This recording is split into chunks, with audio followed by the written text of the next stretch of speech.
Baka masikat na ba? Sikat na. Yan ang mga apo ni Auntie.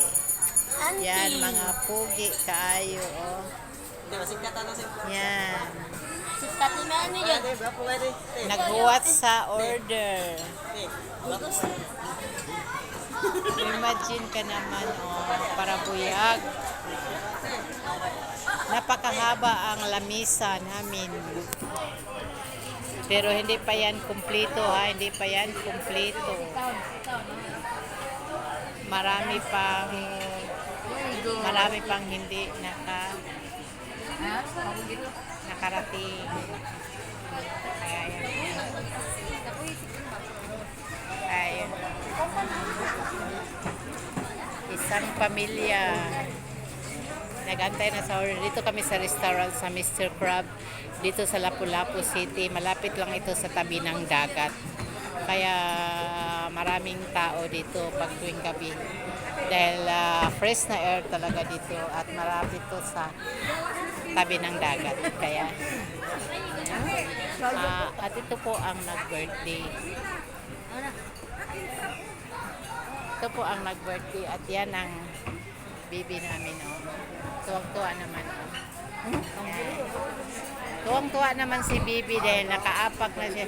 Nakapunta na siya dito sa restaurant sa ano. Yan. Sa may King Crab restaurant.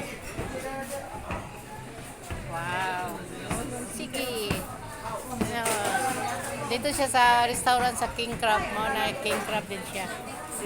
Kaya yan. Pili lang ng alak. At ito naman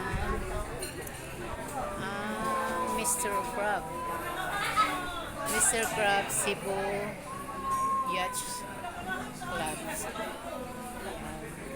At ito naman po dito ay sa tabi ng dagat.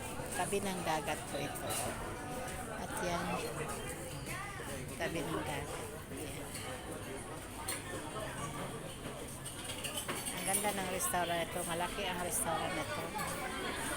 At yan.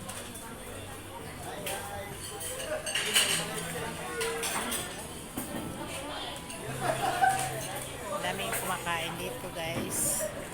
Ito yung gabi kasi ang ganda ng mga pagkain dito, guys. Yan ang ito ang ang apo ng lula ko nga napakapugi. Ay, sa mga followers. Ito, oh, pugi din. Pangatlo na ako, pangatlo. Ayun, pangatlong pugi daw siya. Pangapat.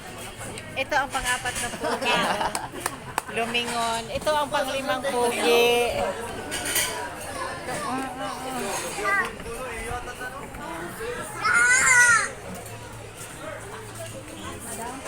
Yan. Itong nag-sponsor namin.